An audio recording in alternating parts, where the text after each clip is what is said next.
5ویں پارے کا آغاز ہے۔ گزشتہ آیت میں اس بات کا بیان تھا کہ کن کن عورتوں سے نکاح کرنا حرام ہے۔ آگے فرمایا گیا والمحصنات من النساء، اور ان عورتوں سے نکاح کرنا حرام ہے جو شادی شدہ ہیں۔ جب تک عورت کسی کے نکاح میں ہے تو اس سے دوسرا نکاح نہیں کر سکتا۔ الا ما ملکت ایمانکم، مگر کافروں کی عورتیں جو تمہاری ملکیت میں آ جائیں، گرفتار ہو کر بغیر اپنے شوہروں کے، وہ تمہارے لیے بعد استبراء حلال ہیں، اگرچہ دارالحرب میں ان کے شوہر موجود ہوں، کیونکہ تباین دارین کی وجہ سے ان کی شوہروں سے فرقت ہو چکی۔ یہ وہ الفاظ ہیں جو صدر الافاضل مولانا نعیم الدین مراد آبادی علیہ رحمہ نے تفسیر خزانہ العرفان میں لکھے۔ اس کو آسان الفاظ میں اس طرح ہم سمجھ سکتے ہیں کہ ایک دارالاسلام ہے، جیسے مدینہ منورہ کی ریاست تھی، سرکار دو عالم صلی اللہ علیہ وآلہ وسلم نے اسلامی ریاست مدینہ شریف میں قائم فرمائی، اور ایک وہ شہر ہے جس پر کافروں کا قبضہ تھا، جسے دارالحرب کہا گیا۔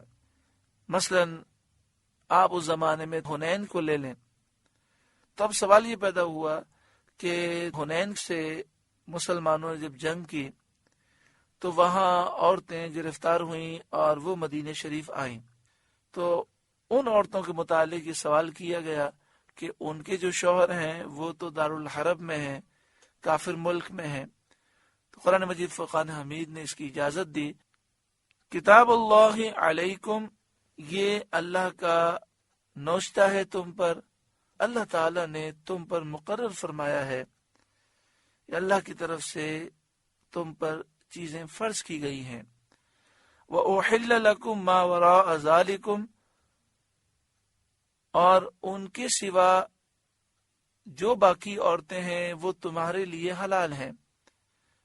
ان تبتغوا باموالکم، کہ اپنے مالوں کے عوض تلاش کرو، محسنین، قید میں لاتے ہوئے، غیر مصافحین، نہ کہ بدکاری کرتے ہوئے۔ یعنی مراد یہ ہے کہ اللہ تبارک و تعالی نے حرام عورتوں کو بیان فرما دیا، اس کے علاوہ عورتیں حلال ہیں، یعنی ان سے نکاح کرنا تمہارے لیے حلال کیا گیا۔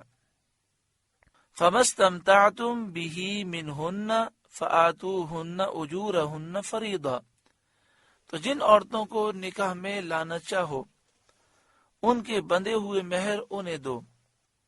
وَلَا جُنَاحَ عَلَيْكُمْ فِيمَا تَرَاضَيْتُمْ بِهِ مِنْ بَعْدِ الْفَرِيضَةِ، اور قرارداد کے بعد، مہر مقرر کرنے کے بعد، اگر تمہارے آپس میں کچھ رضامندی ہو جائے تو اس میں کچھ گناہ نہیں۔ یعنی نکاح کے وقت ایک مہر مقرر ہوا، اب نکاح کے بعد باہمی رضامندی سے اس میں اضافہ کر دیا جائے، شوہر زیادہ دینے کے لیے راضی ہو جائے، یا عورت شوہر کے مطالبے کے بغیر خود اپنی مرضی سے مہر کو کم کر دے، تو یہ جائز ہے۔ ان اللہ کان علیما حکیما، بے شک اللہ علم و حکمت والا ہے۔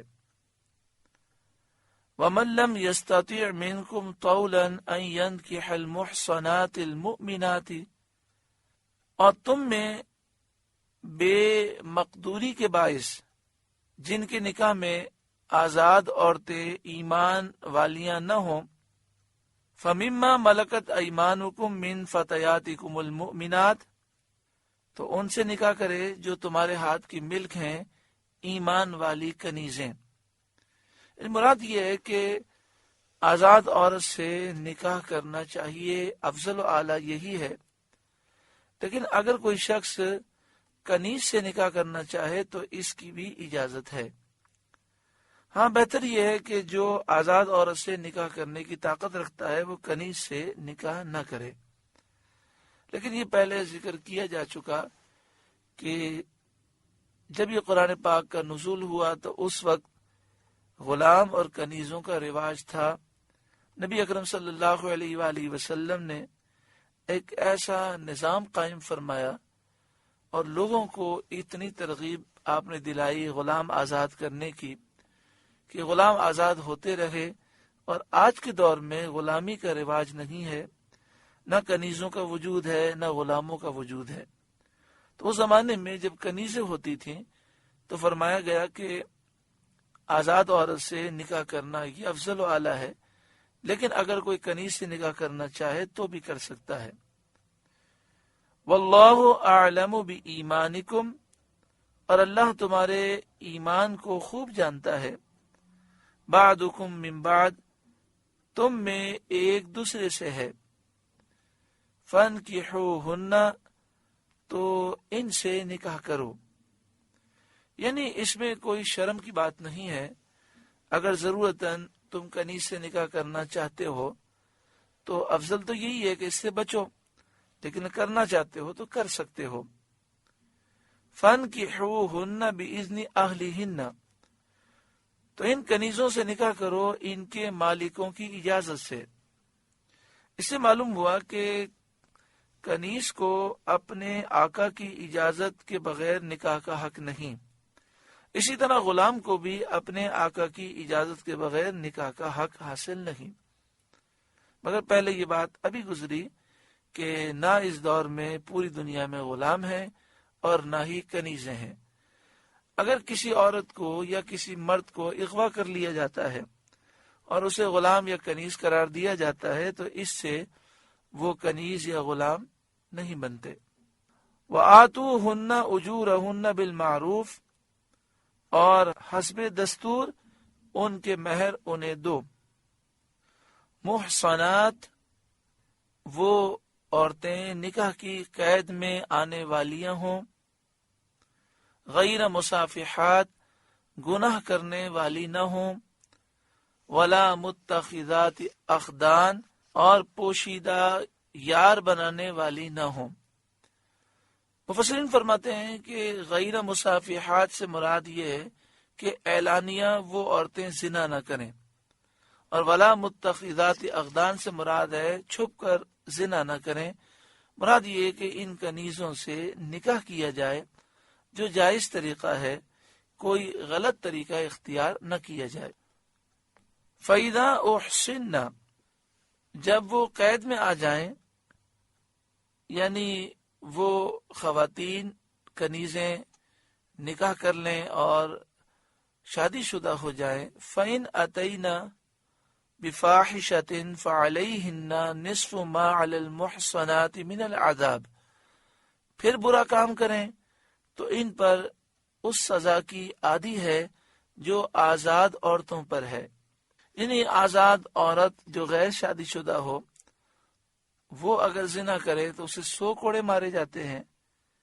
اگر کنیز چاہے وہ غیر شادی شدہ ہو یا شادی شدہ ہو، وہ اگر زنا کرے تو اسے 50 کوڑے مارے جائیں گے۔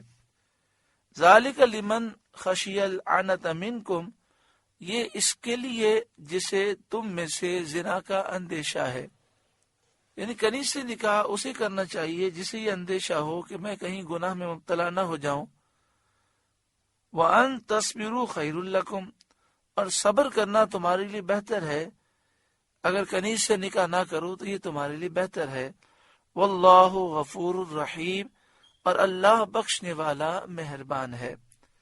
سورہ نساء کا 4 رکوع مکمل ہوا۔ دعا فرمائے اللہ تعالیٰ اس رکوع کے نور سے روشن منور فرمائے۔ اس ویڈیو کو شیئر ضرور کریں، ہو سکتا ہے آپ کے ایک شیئر سے یہ بات کسی کے دل میں اتر جائے۔